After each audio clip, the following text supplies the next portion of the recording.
morning, good evening, good tidings to all people in all dimensions of the world. Thank you for being here. Thank you for checking us out. This is the Agents of Aquarius. We're out here just trying to bring some clarity, shine a little light, like the thing over my shoulder, into a world where there is darkness, there's shadows, and that doesn't mean bad things. Darkness is not something to be scared about. It's just the unknown. It's a place where we can create from. So good evening is Jim Pine, one of the hosts here, and my faithful fellow best friend, lifelong buddy, Maddie D. We are ready to rock out and bring you another episode here of Agents of Aquarius. What's up, my man? Hey, as you like to say, greetings, Earthlings. Greetings, Earthlings. Welcome to the show. Yeah, that's a little homage actually to Miss Roseanne Barr. She'll like say some stuff along those lines. What about Earthlings? Yeah, like greeting. She goes, greetings, humans and earthlings. Or welcome. She'll say like weird things like that. She's very funny in that way. But yeah, um, dude, stoked to be here. Stoked for where I'm just feeling good as it even seems worse and everything's going in weird directions as mass media and mainstream media, basically the Project Mockingbird doing its number on us with the Super Bowl and Taylor Swift and all these incredible movements in the world that are like, oh my god, they got power and control. Don't you dare bag on my beautiful Taylor Swift. I tell you, I did enjoy watching Taylor Swift's boyfriend's football team make the way to the Super Bowl. Super exciting.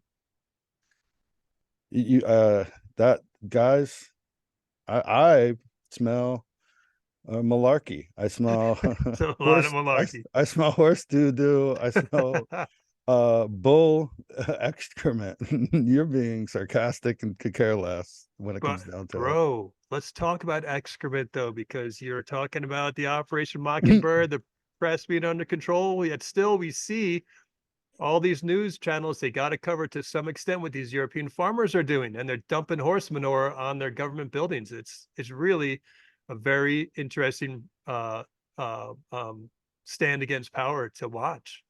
Okay, Have you have what do you know we've about gone this? we went Taylor Swift, just so because this is a quick movement of mind Mm-hmm. here, but this is a great movement of mind. We literally went Taylor Swift in one paragraph, right under that with a segue and talking and joking about how you were being sarcastic, literally into horse manure, because you're saying that the farmers in Europe, in the Yes. European Union, these different countries, they're shooting horse manure at their government buildings right now Yeah, as a you have to protest. roll. You have to roll with this stuff when you're tuning in because this is how it happens. This is a 30-year collaboration of no 40 years. Excuse me. Hate to age myself that much, but me and co-host Pine here have been very good friends for 40 years, and this is how it works. But you talked about horse manure, and I'm now talking about a farmers' protest in Europe, and it's really interesting to watch. You've seen it, haven't you? Yeah, I'm not live. I have not seen it live. I have seen protests live in other ways, but this one I've sat out on and only seen from the sidelines of, it seems like a lot of alternate source news where it was reporting this weeks ago, right around New Yes, Year's almost. It started maybe for a month sure. ago. This started, and where in these, I think Germany was kind of kicked it off this time. This has happened many times. And the reason they're doing it is because the farmers there are being taxed and regulated in such ways that it makes it almost impossible to farm. And now, if you listen to the WEF, or you listen to the message coming out of Davos, or these global new ideas, they're saying to save the climate, we actually need to stop local farming. This is being actually said and has been reiterated all the through, basically across the world. Some places not so much, but they're pushing for like, no, we'll control the farming. You can't grow stuff. This is too much of an economic. It's like the thought of telling somebody them growing stuff in the yard is too much of an economic impact is absolutely wild, because this is how we evolved to get here today. growing food, agriculture. Yeah, Absolutely. you didn't just not make sure you also could, if you could live somewhere and you can grow food in any way possible, you grew food. So when things are rough or what, you have food, and then you can, if you have enough food, you now can sell and or trade that food for other things, other food, other, whatever. And them to say, oh no, we need to drive it to you, but we'll have an electric truck with no drive. It's like where they want this thing to go. It's crazy. Like, no, oh, you can't have no meat, but we'll make meat in a laboratory. That is so Yeah. counterintuitive. But here we are, where people are standing up in Europe and here probably, but in small parts right now. Yet I haven't really seen too much of it. But in Europe, these guys are saying no, because it's not Germany anymore. It's Germany and it's like Netherlands, I think France, and they're going to where? A lot of this is heading towards Brussels because it's the headquarters of the EU. But what you said was really relevant, though. These guys are being told to stop growing food in some aspect because it's supposed to, protect us from global warming. But they're being told to cut back on chemical-based nitrogen fertilizers when the farming economy is basically set up in such a way that they're dependent on chemical-based nitrogen fertilizers. They want them to use organic fertilizers, but you can't just switch it overnight. They tried to do that in I might get the pronunciation wrong, but Ceylon used to be Sri Lanka. It's off the coast of southern India. Those guys took the advice of globalists and they cut these chemical-based nitrogen fertilizers out of their farming, and they were supposed to transition into organic fertilizer, but there wasn't enough. And suddenly there wasn't enough food, and suddenly a lot of people started to starve. And they all took to the streets, and they basically overthrew the government, if I remember correctly. These guys were faced with a real crisis. Now, on one hand, you could say the climate crisis is a thing, um, but they were faced with something a whole lot more in your face and pressing. People didn't have food to eat, and it turned into big time upheavals. And it was a couple years ago where you saw people take it over their government buildings, and there was like people famously swimming in the president's swimming pool after he had to flee the country because his residence got overrun by protesters. So now they're doing the same policy in Europe, where it's like what just happened in Ceylon is what you're trying to push onto Europe. And if I remember, last time I checked, Europe has something like a population of 750 million people. And if you cut back on food production for a population that size, you're going to have real major problems.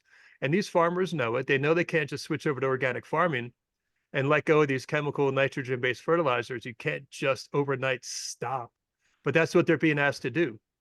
And it's going to put a lot of them out of business. They're going to lose their farms. The farms are going to be foreclosed by banks, and then it's going to be resold to giant corporate entities that will take over those farms later down the line. But not only are you going to have these farmers losing their land, but you're also going to have big time problems in the immediate short term. It's really wild that something as outrageous as that is being pushed. But these farmers are now heading to Brussels, or they're shutting down major cities across Europe, and they are making their voices heard because not only do they not want to lose multi-generational farms that have been in their families for decades, but they also don't want to see a catastrophe play out either.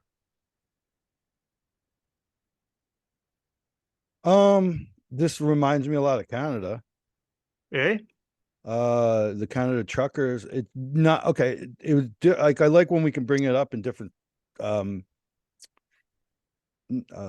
not subjects, but different, same subject, different places where this has happened, but not with just farmers, A protest? Yeah, like the truckers in Canada that happened about a year ago. I remember, like, I'm such a little jerk. I went on, especially on my Instagram, and like immediately found like a Canadian maple leaf flag and put my whole profile picture as that, because I've never actually done one of these things where they tell you have to do this thing. You Well, have like to put a Ukrainian flag on your. you got put a Ukrainian flag. I was like, why? What are we Mhm. doing here? Like out of nowhere. Like one day that just happened. Oh, because of Putin. But no, it's because they just said one day like that we're doing it now. And then it was like Ukrainian flag. I'm in support of Ukraine. It's like, what the you saying? Like, dude, what are you saying, bro? And Yeah, a border dispute halfway across the world is supposed to be like a big deal for us, for a country that has nothing to do with us geostrategically or anything. bro, those ideas are so bad. The idea of NATO and these regulatory bodies that look over the rest of the world and tell them how they have to act and think and give them Hmm. rules to follow that Hmm. we won't follow. But you know, you have to follow it though. But we'll, What they call um, the rules-based order, which is really funny because we make the rules, we don't play by the rules, but everyone else is supposed to. yeah, they say rules for thee, not for me. Yeah. So yeah, but that's what Canada reminded me, and they did it so peacefully. They did it so well. They couldn't even give bad press on this thing. Like no matter how much they wanted to say, like these people were doing this horrible protest, this horrible redress of the government, because that's what it really is. You're redressing the government. Hmm. Which is like, okay, I've told my senator, I've told my congressman, I've told my whoever they have in Canada, they told their politicians, you go up the chain of command, and if nobody's listening to the people, you have to redress the government. You have to like, okay, well, we're gonna just show up and tell you. Like, we'll Hmm. just show up outside and we'll do a peaceful. I don't even just a redress of the government. I don't. You can use the word protest, sure, whatever, but you don't even need to. This is more of like an amateur test. It's just a bunch of just a bunch of human beings that are saying we don't like the way we're being governed, and that's what the farmers are. That's what the truckers were. Um, Remember what those truckers were branded as: right-wing extremists and Nazis. well, And that's what they whatever say. else, like Trudeau was really laying out some really strong words on that group of people. And yeah, anti-vaxxers was definitely part of it. But it turns out they weren't Nazis, they weren't right-wing extremists. They came from a broad spectrum of the Canadian population. They had a real issue to redress with the government. And the news media went into full spin mode and they branded them as like this right-wing extremist group. And they were literally called Nazis. And it wasn't very long after that the Canadian Parliament actually stood up and applauded an actual Nazi from World War II who fought against Russia. And it's like the hypocrisy was so laid bare in that moment because it's like, wait a minute, you guys said the truckers were Nazis, but now you're applauding a Nazi. And Bro. but yeah, they were maligned. They were maligned. And more than that, those truckers, some of them are still in jail as we speak here on, February 2024. You still have people still in jail for that protest or redress of their government. And let's not forget, in case anyone's not aware, the Canadian government froze the bank accounts of people who were not only participating in that protest, but also people who donated money to support the truckers. It's like, hey, I believe in your cause. I'm going to give you $50 on the on the PayPal or whatever, or the GoFundMe. And people found their bank accounts frozen. And that's an extreme reaction by a government to dump on people looking for redress from the government, to freeze their bank accounts. Man, that was in that's intense. Yeah, imagine if they just could do more than just freeze your bank account. Like, what if your Well, bank they lock account was people the up. only, yeah, well, lock people up, but I'm also imagine if your bank account was even more than just a bank account. How Because you could so? have money outside of the bank account that you can do stuff with. Uh, and I'm guessing if they go to some centralized currency, people will just work outside the system and do trade and things like that. Are you Trade talking about if they bring on the CBDC scheme? if that was done, if we go to some centralized banking, like a digital currency, Mm-hmm. uh, that we'll just do a global one, and we're just going to use the centralized bank will do this. It's like what, like like somebody's going to loan us money, but we could just print our money. Like we could print our own money. Like we don't need to be loaned money to print the money. But what is money worth if we're just printing money also? Like Mm-hmm. what's going on? And here you are just trying to feed yourself in a financial system that gets so wild. You're like, okay, I have to grow my own food because It's so expensive. Like a If red it pepper is organic red pepper is 250. if You it know, comes down to we have to grow our own food, we're all in trouble because I have backyard garden beds, hmm but there's no way that's enough to feed me and just my wife. We don't have kids. we have to have more There's gardens. just two adults. We'd have to turn the whole backyard into a garden and then figure out how to can food and get through the winter and stuff Well, like that. Like guess it's a huge task. yeah, you If have to have the if jars to put something canned into. yeah, No, it's a whole but guess what? If you have to learn how to do it, then you got to learn how to do it. It's either that or what? Just die. It's like there's people that will just not, but there is like I have garden beds in my yard. I live in a climate that can grow four seasons of the year. You can grow here. nice. There's got Yeah. to be you can do winter lettuces and things like cabbages and things like that. I guarantee in the winter. But it's just dry here. That's the big problem in San Diego. Um, but yeah, I mean, this is we're watching when you just bring up these farmers and in Europe, and then we think, okay, here's another place, but on a continent here, and they're like, no, the Canadian truckers are just like, no, we're not doing this.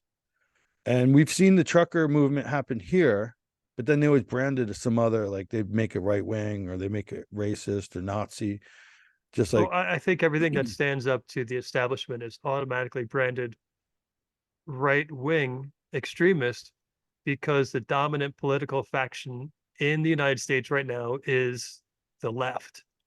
Like that's where I really believe like the bulk of the influence of the United States population, like the movers. I just think the left has more influence than the right. I think traditionally in this country, from the end of World War II until probably like 2010, I think the political right was the dominant force in this country. But around 2010, it really switched to the left. So if you want to appease to the dominant political force in this country, you got to brand anyone who goes against the establishment as being the other, as being from the right.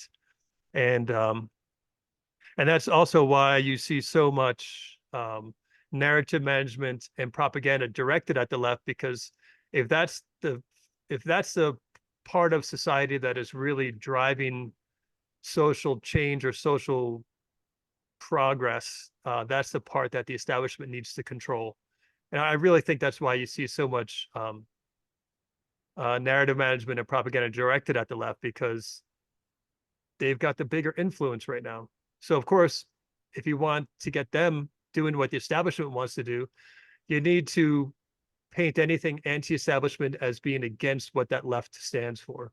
So everyone's a right-wing extremist. and then they're like, hey, also, you can't just have freedom of speech anymore. That's kind of crazy. That's dangerous. It's literally we I feel like we're in the book 1984. Oh, we are. Yeah. But so boom, boom, the truckers were like, you we did when they in North Dakota when Mm-hmm. they had the water, we'll say clean water protests Mm-hmm. on the Lakota land, Yeah. and it was called Standing Rock was the name of the community there, and they were very upset because these giant pipelines were going to run through, but they run it through their land. They don't put it near other like they're running through a reservation, which they should have no business to ever run anything through any reservation unless the tribe says, okay, you can run it through our reservation, because that's supposed to be its own little nation. Yeah. Correct me if I'm wrong. It was initially set to run through basically like white communities, and they lobbied against it. And then the backup plan was to run it through the reservation. Does that sound correct to you? Yes, Okay. yes. It was like it was the more it was yeah it was designed to go that way because it was the more logical route for like it being built. But For a instead they're like, pipeline, no, right? you got to like go around, which is going to take more pipeline. Like, all right, yes. So people protested and said, no, we're going to stand with this nation here, this uh, Native American, I guess you would call Native American nation, and say, no, you can't just do this corporation that's been hired by the government. That's what they do now. Everything so that you can't FOIA any of their stuff is they just go to the private sector. they're like, oh, we won't do Space Force stuff. We'll just hire companies to do it. And then we can't know what they're even doing. They just will get money. Right, because you can't Um, FOIA a private company. exactly. So the people there stood up very peacefully. And, I don't know if anybody died. It was like extreme weather conditions, which is normal for there. So I'm not like saying anything, but that was another time we watched this thing happen, and the news was like they couldn't avoid it because there were so many people there that Hmm. just like, okay. And mainstream media, they're not in it for the money. They're in it for doing whatever they're supposed to be doing. Whatever the story they're supposed to tell is the story they tell, and they don't like telling these stories. They're not really into it. And Yeah. I think that was one of the last ones here that I remember that was pretty big. We have had people kind of protest with the when everybody got a cold and they made everybody stay home because of colds. We did have kind of some protests with that, but it's very minimal. They changed the narrative and had different protests during that time. Well, if you could back up to Sandy Rock for a quick second, I do really want to point out that we should all remember who sat back and allowed those protests to be squashed by those corporate goon squads and those the sheriffs and the police of North Dakota. It was our guy, Mr. Hope and Change himself, Barack Obama. He could have lent presidential support to that movement, and he didn't do anything. Like, he quite literally didn't do anything to help those people. He just sat back and let it all play out. And the way it played out, of course, is that they got steamrolled and the pipeline went through.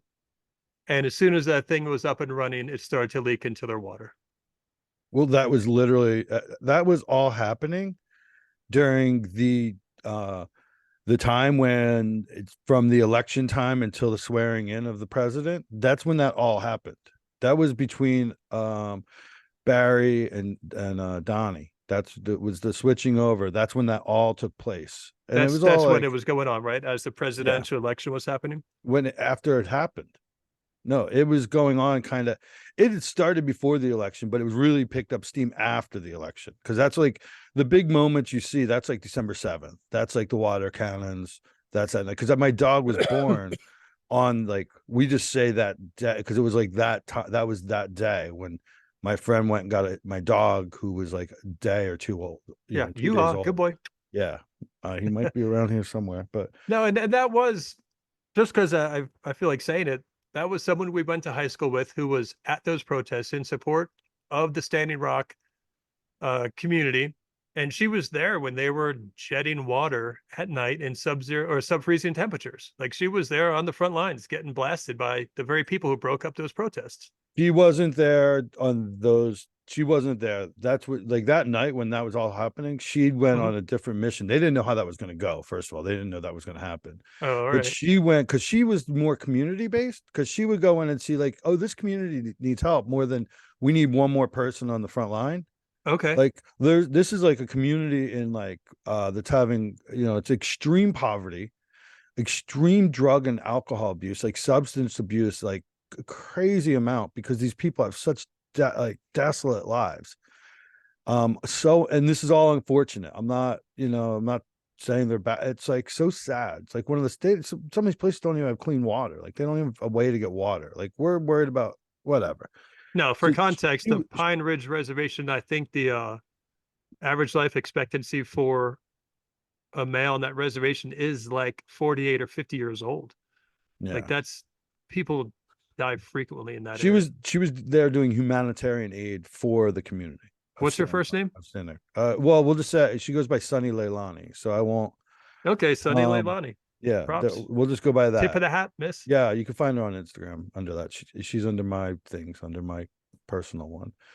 Um, but that's like time. I remember, like, us having conversations. I don't think we were like doing this yet, because at one point, yes, we recorded for a couple of years and haven't released any of it. It's all on my computer. But I remember saying, dude, this is Mark. I remember telling you, mark this down. This is the time of change. This is happening. And it's so sad because it I fell remember. apart and it just became another one. And there's one in Canada that happens and it's here. But it doesn't, it feels defeating. It feels Well, defeating when when they put the pipeline through. yes, yes, it did, because I remember you were very, very clear that you were feeling super positive about that particular protest. Yeah, and you felt that that was going to be a turning point. Yeah. And yeah, it does feel defeating because I mean they lost. Let's go ahead and say the good guys lost because they were standing for a just cause, and the forces that cracked down on them were anything but good. They were dark. You know what? For just to make this more interesting, I'm going to say they didn't lose. I'm realizing they didn't lose just because the pipeline went in. Hmm. It's that's one of the battles, right? The Hmm. war is the fighting to get your voice out. The war is to see, or is there anybody that changed after that moment? Did they plant seeds into people in that moment that'll grow into large trees later Yeah, that well will put. have power? I would think And so. and uh and I think yes. So I'm gonna say they lost the battle there. The pipeline went the way that it was going to be doing it, and that's the way it is. And but they won because they did it peacefully, and they Hmm. showed like, oh, this is ugly. Like, why are you treating people like this? Like, you shouldn't even be on this land right now. Hmm. But and it was shown, and it affected me. It affected me heavily, like because it was literally, it felt like I was watching. It's like almost in my DNA. It's almost in my like standing up for yourself. You know, if they only had a Dancing with Wolves hero where some white guy could come in and save the day, that would have been great. Where was the damn? Where's the damn buffalo horn man? They're done. He could. No, you know what? That's so funny about shit like Dances with Wolves or Avatar. It's always these proud indigenous people who are lacking in technology, and you need the white guy to come in and turn it all around for them because we all know those people can't do it themselves because they're just a bunch of savages. It's like the same Hollywood trope that gets played out again and again. And I know I'm joking about it. There wasn't some white guy who came up and saved the day. I like what you said about a lot of seeds were planted and people saw that because it was just a brutal crackdown on indigenous people who were standing up for something just. And everybody who was looking saw it. A lot of people just, glanced and looked away. But the people who were paying attention, I think you're right that a lot of people were moved by that stance. Not a lot of sides to that one, dude. Not a lot of what? Not a lot of sides to that one. There's not a lot of like. There's the right side and there's the wrong side. Yeah. Like, And it was easy to see. well, you're just watching defenseless people putting Mhm. themselves, yes, in harm's way, but then somebody doing the harm to them, With a which is dog. with dogs, water cannons, tear gas. Hmm. There's people that were a lot of people, hundreds of people got injured. Yeah. Oh, Okay. yeah. Like there Yeah. was Yeah. like large scale image. There was also they had agent provocateurs Hmm. at times showing up. It seemed like it was like it got really wild. And that's another time. So this is three times we're just bringing up in the last 7 years Hmm. where we've seen this happen. And we're not trying to nail them all. And it's all real peaceful. It's all real peaceful, dude. It's all real peaceful. Well, On the until the side that's saying provocateurs get in. we're not good with this. Hmm. We are going to represent the minority's voice here. We're going to represent the non-corporation's voice here. And then that's always the voice they're like, "Meh." Like, Hmm. it's they couldn't call anybody a Nazi in that one or a racist in that one. No, no, there's again the a clearly defined good guy, bad guy Yeah. scenario. Like we try not to think in duality on this show, but that was pretty clear that there, there was there weren't many sides, as you said. There were two. Mm-hmm. Two sides. Yeah. And Um, there's other good ones too. Before the show, we were talking a little bit about Occupy Wall Street. mm-hmm. And that was a really pivotal one because we know that this country is always being divided. The whole media narrative is always divide and conquer. It's your neighbor that's the problem. Forget the people who are, having real influence on our society. And Occupy Wall Street started as people coming out and saying, it's not my neighbor, it's not the person on the other side of the political divide that's the problem. This is a class issue. And the class that has the most influence is basically the billionaire controlled financial class, the billionaire controlled media, the billionaire controlled legislators. And Occupy Wall Street was calling that stuff out. They were calling it out. And then the powers that be cracked down on them really hard. And all that stuff that happens at these protests.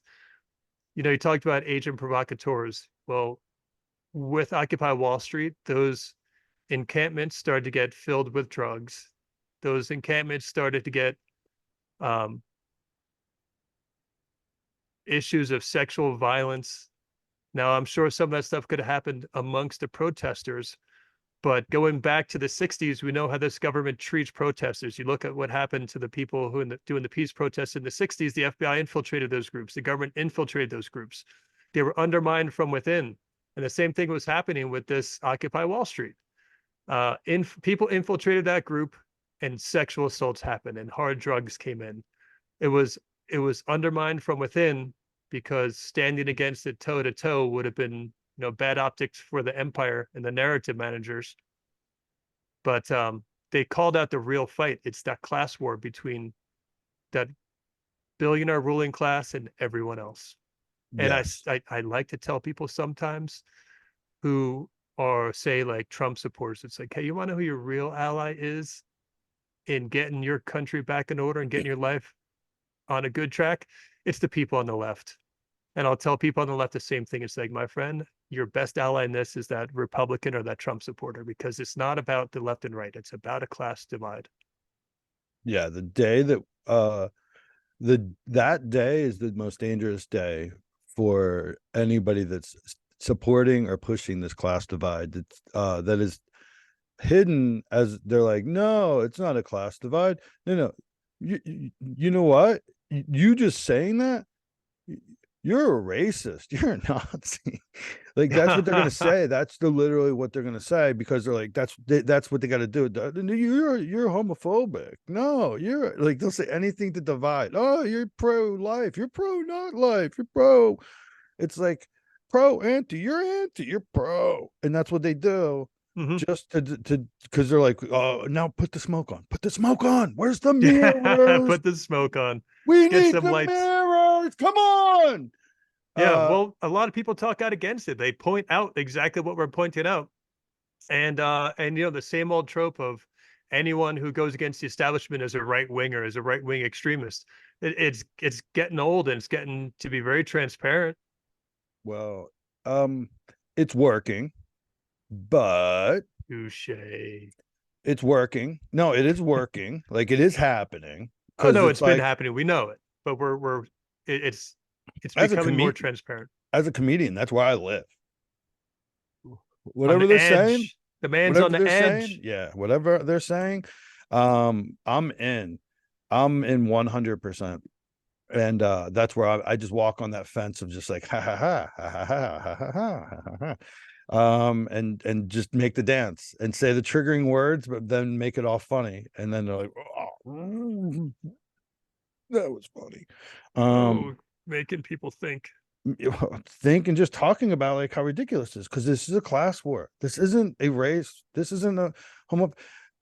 Let people just be. Let them be. Let people think the way they want to think. They'll out themselves. You'll be around the people that you roll with instead of being around people that you don't know how they actually think. Because if we make everybody scared to be themselves because they're so scared that if I say what I believe, and if it's religious, it could just be religious. Like last week, okay, it was 2 weeks ago. 2 weeks ago, a quarterback. This was wild. There was a clip where live he says, he says, I just want to thank that he won the game. He says, I just want to thank my Lord and Savior Jesus Christ. And then I would like to thank my parents, my coach, whoever else he thanks, but he thanks Jesus first, which Yeah. it used to be very popular. And then they kind of like, meh. And then now there's a later video of that So it happens live, but if you see the clips later, they cut out the he's like, all right, I just want to thank, and they just cut the whole. So you know, They just to be clear, they cut the I'd like to thank my Lord and Savior Jesus. They cut that yes, part out. yes, Yeah. they cut that because it's just trying to create these narratives that keep people away because I'm not saying Jesus is the answer. I'm not religious in that way. I follow my own personal spiritual path that's not really important for anybody else to know. Mm-hmm. If they want to know, they can ask, and I'd love to have that conversation. But I also don't need to talk about it right now because it's a personal experience with me and something beyond, Uh-huh. some other level. Who is it? I'm not sure. People might call it God. But this is all being taken away. This is where everything gets a little bit squirrely and sideways. This is where these peace movements happen. And through these peace movements are like cancel. Now the thing is like canceling types of religion. It's like, why are we doing this? Unless it's Church of Satan. Well, yes, they're big on that's what we were talking about earlier, where I said, "Oh my God, this is 1984 movement," and instead of saying that, I could have said, "Yeah, this is this is what they do. This is what they believe in. They believe in the light bringer and the light of and it's but it's all this old worship that they're into. These people, this global Just group. call them a cabal, man. Yeah, but group, because it has just these other connotations of cabal. I'll just call them a group and keep it all in the same of English. Sure. This global group that's into that. They're into showing you they do it through obfuscation and through the smoke and the mirrors. They'll be like, oh, you're stealing while they're stealing, Mm-hmm. like that level. What we watched in the last 8 years is mind-blowing. What we now know looking back through FOIA and through investigations that have happened down to the deepest level in the government, like what happened. I don't know what's happened before that because they always kind of just didn't find it out, but everything started unraveling after like 20,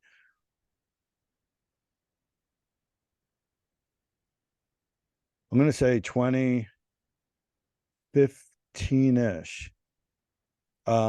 It's things started to unravel and things got weird and things changed. I don't know if Yeah. CERN turned something on right around then, or I'm not sure exactly what happened, Probably. but things changed. But here we are still. You see these peace movements since then still. Thank Mm-hmm. God. Like I don't even say hippies, just the peace movement in the 60s, like you brought up earlier, and how they just go in and then they change the river. They're like, nope, the river's going this way. This is how you guys are going to act now. And they bring in people who just change the movement. With that, they were doing it through a lot of drugs. Yeah, the psychedelics turned into white powders. Mm-hmm. Um, there was that famous peace activist, Abby, I'm thinking Hoffman. Abby, who? Hoffman. Abby Hoffman. Yeah, I was gonna say Abby Martin. She's a independent journalist, but yeah, Abby Hoffman is a great example of what happens when the feds infiltrate your network. And the Black Panthers are a great example of what happens when the feds infiltrate your network. They get inside and they poison you from within. And when a group like the FBI is doing something like that, it's probably at the behest of that ruling class you were talking about, who are parasites, to be completely clear. Um, but I gotta back up to this thing you said about the football player getting that part about Jesus clipped out of his victory speech. This ruling class that decides that tries to get you to think a certain way, they cut the religious thing out of that football player, but then the courts that are probably influenced by the money that this ruling class has, they are in the process of prosecuting a guy who vandalized a Church of Satan display at some state legislator. Like you got to think about that for a second. They'll go after someone who tore down some shit from a Satanist group, but then they cut out the thing for the Jesus side. It's telling and revealing about how this ruling class operates because their values, like you said, are pretty fucking weird. And I'm sorry to be cussing all the time. I always do that. I'm trying to cut back. But look, this ruling class has values that come across as pretty strange. And if you look into it deep enough, it really starts to seem like this ruling class we keep talking about is influenced by occult thinking. They seem to be influenced by occult thinking. If you keep looking at it, it keeps Hmm. heading in that direction. Yeah. And it's whatever, wherever, wherever it comes from, but the symbology, if you know how to read symbols and you start to understand symbology, you understand it's a hidden language, it's a hidden form of communication. And then you watch it and it's repeated a lot through history, and then you start to understand that it's like, oh, so they're like satanic, like Satan. They're like such hard words to use, because this goes back to like this deep occult information, just like Sumerian, past Sumerian. We're not really sure, because it seems like a lot of this information's either been not found yet. It's still contained in like some earth mound somewhere, things like that, where you can Hmm. decode the past. But this does go back to like nearly, almost 10,000 years ish is where we're looking at, where you can see there's these old gods that there was like darkness represented. It's almost like Conan the Barbarian, the original movie. There was like this weird occult thing happening in that movie, and those people were very dark, but they Yeah. presented really nice at one level. It's all like really nice, it's really sexy and cool. It's, oh, eat to your heart's content.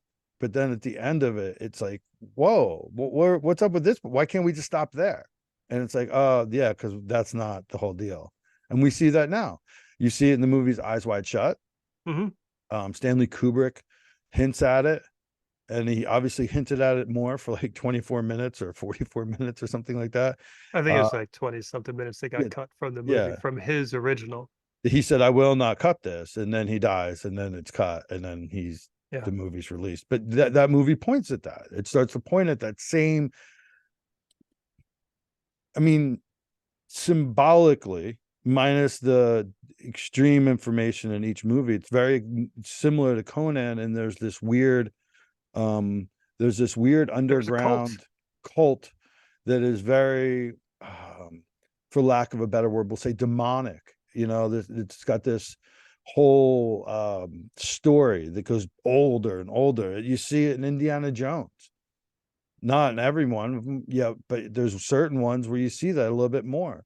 You Hmm. see that with Sherlock Holmes. Like they show you in the movies, these old occult, these old things that get in the way, that would, these are the kind of people that would tell a farmer, no, you can't farm because it's going to be bad for the planet. And you're like, yo, we can do this organically. They're like, no, you got to use our GMO seeds, you got to use our thing. And Europe's not down with that. Here we are a full lockstep with like, yes, oh yes, GMO seeds only, yes. Oh, everything's Yeah, GMO. It's yeah, disgusting. yeah. They'll just put a farm next to you and have your crop interfere with their crop, and then they'll say, "Oh, that's ours. You can't have our genetics. We own those Yeah, the genetics." pollen from the GMO field will blow into the non-GMO neighbor, and then the company that owns that GMO pollen seed or whatever will sue the farmer. Yeah, it's insane what the system we have established has turned into. And Yeah, the really, again, the more you look into it, the more you can surmise that the people who rule this country or this world, and I don't mean our legislators, those guys are essentially pawns in my mind. But the people who run this world, they seem to be very much occultists. Like if I haven't had a chance to really dig into this, but I'm starting to gather that if you look at the Apollo missions and when those launches happened, they all had very specific astrology going on at the time of their launches, because whoever was making decisions about when to launch those rockets, they just so happened to line it up with astrological alignments that were favorable to, for lack of a better way of putting it, a dark agenda. It wasn't positive astrology on the dates they chose to launch those rockets. It was all kind of dark magic stuff, which kind of makes sense because the head of the Apollo program was Werner von Braun. He was the Nazi during World War II who was in charge of the V2 rocket program that was dropping rockets on London and all that. Bad man, very bad man. But Yeah. Meanwhile, he's also talking about the Vedas and things like that. He's this guy's. he's an Uh, occultist, probably. yeah, they were. I Yeah. Well, then you look at JPL, the Jet Propulsion Laboratories, yeah. or and now it's gonna escape me. He was with L. Ron Hubbard, or Ron L. Hubbard. Yeah, the JPL guy was a very well-known occultist. And, he was at the forefront of really major um, cutting edge science of the time in With this country. yeah, with Jets and Jack Parsons, his name Jack was. Parsons. Yes, You Jack look up Jack Parsons. Parsons and you're going to find he is a very serious occultist. And yeah, he was pals with L. Ron Hubbard and Gene Roddenberry, guys who were shaping this vision of the future in one aspect with like Roddenberry, and another guy who was starting his own cult, L. Ron Hubbard and Scientology. To have a guy like Jack Parsons, a known occultist, to be running serious cutting edge technology in the United States, government funded, it's really curious. It's really curious. But a lot of the people who are running that cutting edge technology in the United States post World War II came directly from Germany. They were brought into this country, Nazis who were brought in under Operation Paperclip by our CIA, which I guess started as the OSS, but then became CIA. But these people were brought in to head cutting edge technology programs.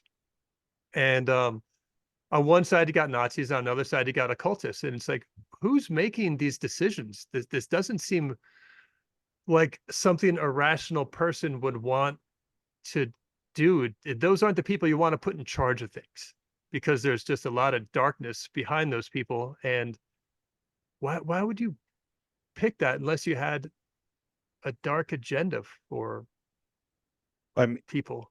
you can look into what seemed to be happening, and then you start to uncover more information than you would have learned in history class. And Hmm. then it does mirror partially to what was happening in the, this is so weird to bring up movies, but Indiana Jones movies. Hmm. And it's this lost ark, this lost it seeming like somebody had it or it was hidden, and that information got out. There was these energy devices that were, if you could find them, you're going to now possibly be able to change, The course of a basically, war. well, you're going to change dimensions. Like you're going to be borrowing from technology from other dimensions and using it here with a certain frequency and doing all kinds of stuff. Who knows? Time travel, time manipulation, space manipulation, Hmm. um probably some type of energy weapons also. We're talking like ancient technology that was hidden. Some say it's called the lost ark. There's all these different um questions to it because there's a Well, lot of obfuscation of like, what is this information? And they're like, oh, that's fantasy. hmm. And this is it. We're like, what shows us today, like, where are we at? It's like all you have to look is there's farmers having to protest because they're not allowed to farm. So that tells you, oh, okay, this is bad. This is like people that are basically, I guess they're slaves because they're being told, no, you can't do that. Like because there's no way you're interfering with anybody else's well-being by growing your own personal farm or having growing vegetables. And every situation is different where you have to do it and the ways you do it, but there's no way having localized farms so that things don't have to travel, which means they won't spoil as quick, so you don't have to worry about using such weird seeds. You can use more organic ancient lineage seeds, Yeah. the way it's intended, the way that our bodies are have been processing when we've used these things. And instead of this is where technology steers us wrong. Yeah, man. And I like the way you sum that up. So how do you put it? People can't grow food. What? Never mind. You know what? No, if a farmer's being told they can't farm, like, okay, Farmers being told they can't farm. Right. Exactly. Now, again, think of the mentality behind that. You're telling people to stop producing food in a world that's already seeing never ending food crises across this globe, in one place or another, there's always a shortage of food. There's always people starving. And then you're going to tell people to stop growing food. And the mentality behind it is we want to head off a pending climate disaster. But, the climate disaster hasn't played out as they've been telling us for 50 years that it's going to play out. It just hasn't Yes. been happening. In our lifetime, we've literally been alive since they started this. The World Economic Forum started literally in 1971 or 72. Mm-hmm. Yeah, the Um, year we were born, bro. the gold standard left our dollar, left the United States currency, left it. That was its backing was gold at that point in time. And man, if you wanted dollars to print, you had to have gold to back that up. And then they do it through bonds and treasury bonds and things like that. And people can back the government and back the currency. Yeah. And that all started to disappear. They still had the treasury bonds, but then they became much weaker and they're not even worth anything But now. your point, the US got off the gold standard also in 1971. Yes. Yeah. And it was right around that time that the Trilateral Commission began, which is nothing more than a group of bankers, industrialists, and government people who got together to talk about how they want to shape the future. And they'd learned because they learned from the kings. Okay, well then you know who to get rid of, the top part of the kings, right? So then they learn, okay, don't do. So then it turns into like, oh, I'm gonna take this other wealth I have, invest it in this thing, and then get rid of all my opponents. Like we'll just say like the oil, what happened here in this country with oil. And then they were like, oh, okay, so we can't do that because they'll break us up enough. So let's break ourselves up before that. So the government doesn't come in, which, the dude just went out and made 35 other companies and just split his one if you're talking Standard about Oil. John D. Rockefeller and Yes. Standard Oil, I think the government did break that up. They broke it up. He just made a bunch of companies then. He made a bunch of companies. Yeah, he just made a bunch of companies. And it was like, and he all right. retained primary influence over those countries, I'm sure. And in that industry, if we watch them alone, people like Stanley Meyer eliminated them because they were going to now like take away this precious resource, which used to be called a fossil fuel. It's dinosaur bone juice or something. They're like trying to tell us, and it's all very limited. Dude, they've lied to us so much, and now here we are, farmers and farms, dude. This is where I love, because this is what we need to be at. We need the farmers being told they can't farm and shooting manure on the front steps of these buildings and just saying a big F you. Thank you for bringing it back to the cow shit. I appreciate you doing that, because that's what this all started with, is people protesting policies that are being dictated by other people who probably don't have the best interests of the majority of people in mind. And I know I speak really like polite and vague, but this parasite ruling class does not have the best interests of the average person in mind, whether that's a global citizen, an American citizen, or whatever it is. They really seem to just hate the other humans and don't regard us in any positive way, and want to get rid of us. If they're telling us to stop growing food, I mean, what kind of messaging is that? What's the mentality behind that? Think of it. They're telling people, it's even happening here in the United States. It's already happening. Mm-hmm. They're telling you, if you garden, if you do local food, you're not. Think of this. I'm going to break it down. They're telling you you're inhumane. For anyone who's You're bad not for aware of humans. this, there's a push against backyard gardening, is what he's referring to.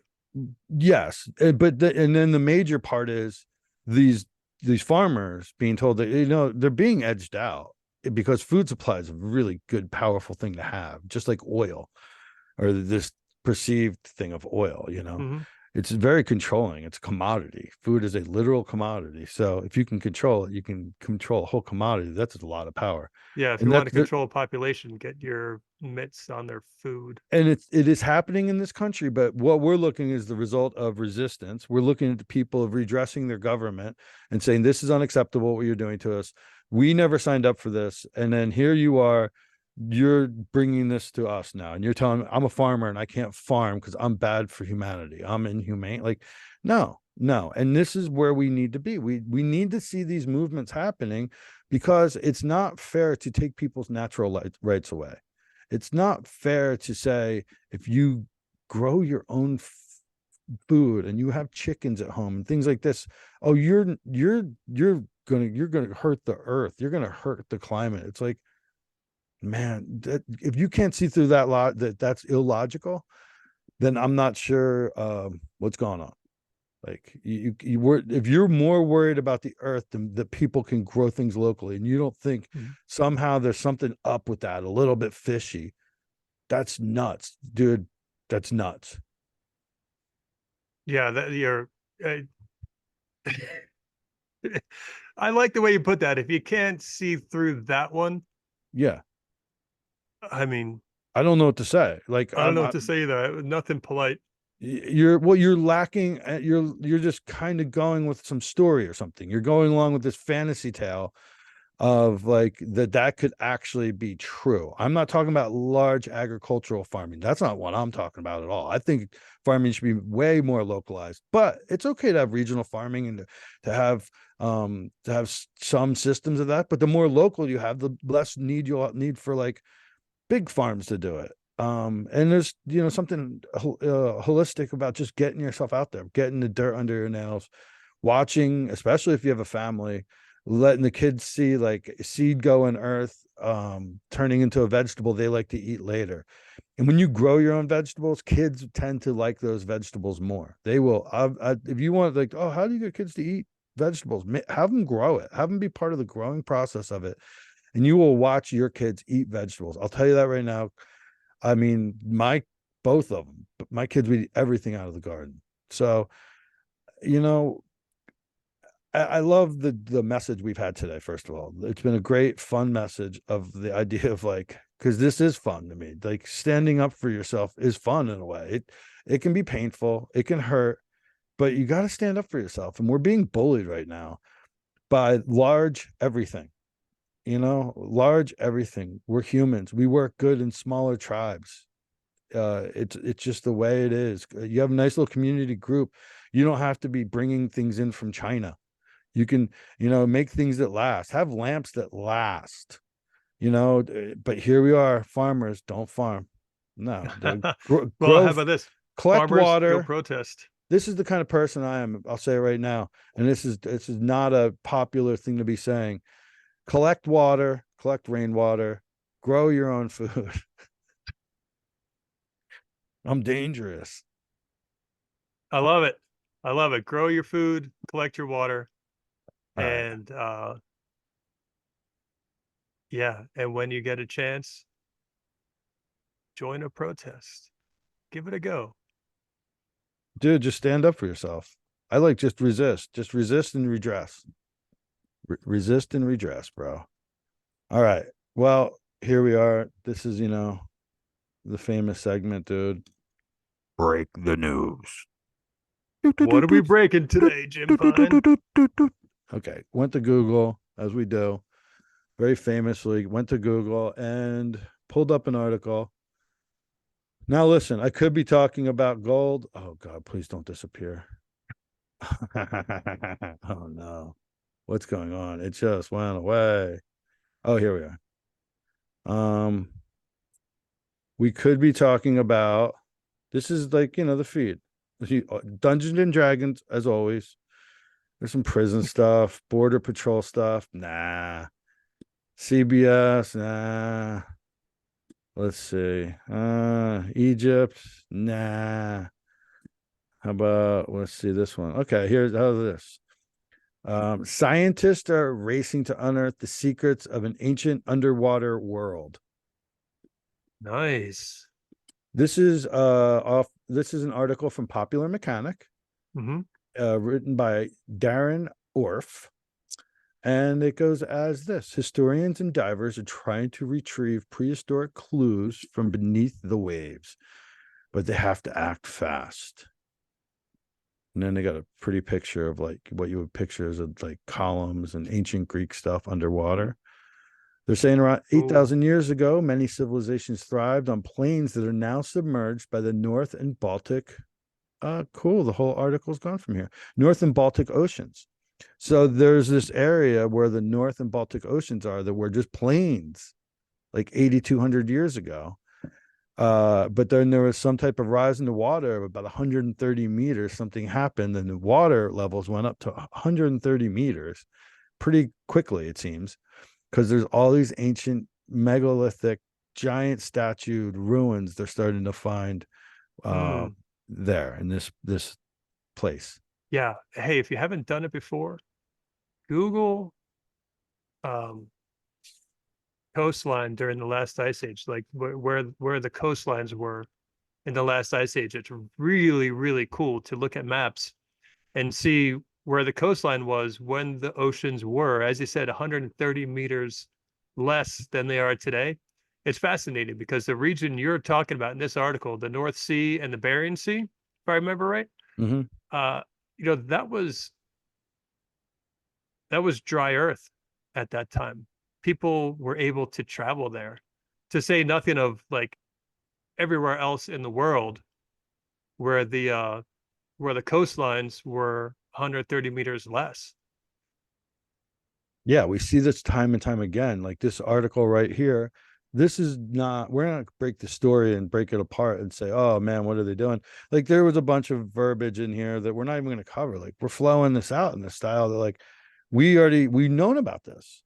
Like if you just go Mhm. out within 400 feet, until you get a water level that would be about 390 feet, just go there. And that used to be land. Like think about like that's a whole coastline of the West Coast, the Brazil, like every place that has a coastline. And that also probably includes lakes because something happened that moved a lot of water around and Mhm. raised coastlines around the world because this same things happen. They've shown down in Bermuda, down in Florida. We haven't really found it out in the Northeast. They haven't shown us any like stone structures so yet that I remember or can think of in the waters like where we're from off of New Jersey or New Mhm. York. But we're seeing that same information around the world. So that's starting to like, okay, this is real. This definitely isn't just speculation. This is being shown now in the North and Baltic Sea. That's like on the other side of the world from North America, the way they explain it. Yeah, yeah. No, the amount of land that was dry that isn't anymore back at the last ice age is incredible. You take Southeast Asia, for example, from Southeast Asia to Indonesia to Papua New Guinea and almost to Australia, but not quite.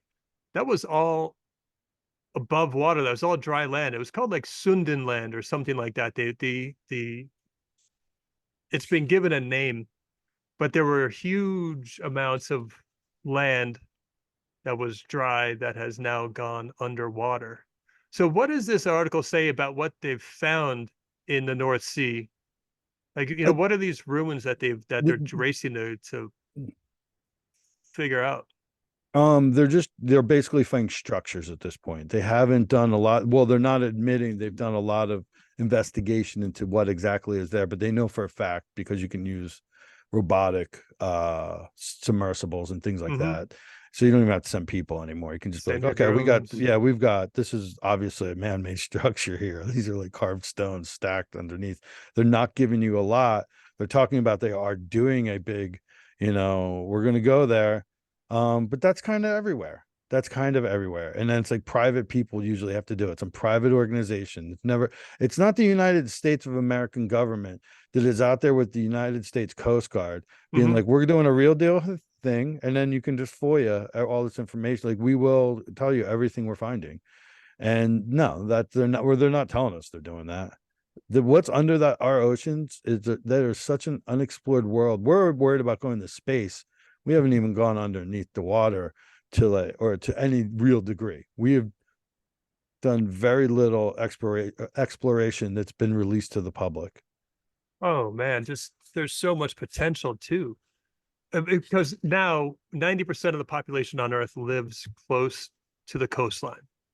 So 10,000 years ago, of course, everyone else is going to do the same thing. You Mhm. have the ability to travel, you have the access to food that the oceans provide. Everyone wants to live near the coast. And all that stuff that is underwater, just on the American continental shelf or wherever Mhm. you choose to go, there has to be so much there. And every now and then it does get revealed because after the 2004 Indonesian tsunami, off the west coast of India. If I remember right, I think it was west coast. It could be wrong, but an underwater city was discovered, and this thing was like 15 meters below the water Hmm. surface or something like that. Yeah. And it's been 10,000 years since the oceans were so low that they could have built that structure. And that city was really like written into myth and legend. And it was like, no, that doesn't exist. But then it actually did exist because of the tsunami revealed it being there. And that's just one instance. There's other ones that are out there that people say that like take off the west coast of Cuba. There was Mm. an underwater expedition that seemed to have taken radar images of structures under the water that looked man-made. And unfortunately, there hasn't really been access granted for people to go back there and follow up on it. But the Cuban thing, the Indian thing, the Bimini Road off of Florida, there's so many things underwater that are there. But like you said, we're not going. We're trying to get to Mars, and we're missing what's under our very oceans, right off the coast of our countries. Makes me think we've been there. We know, and we're like, no, we don't know. Ooh, Dare I say, the mythical city of Atlantis. Dare I bring that up? There we go to that. That's what this kind of explains, that there were these underwater, these cities that are now underwater. And what would be better than to leave off with just saying the mythical city of Atlantis? This has been an amazing podcast, dude. I'm so glad we got to share this time together, and we get to show, let some people check this out.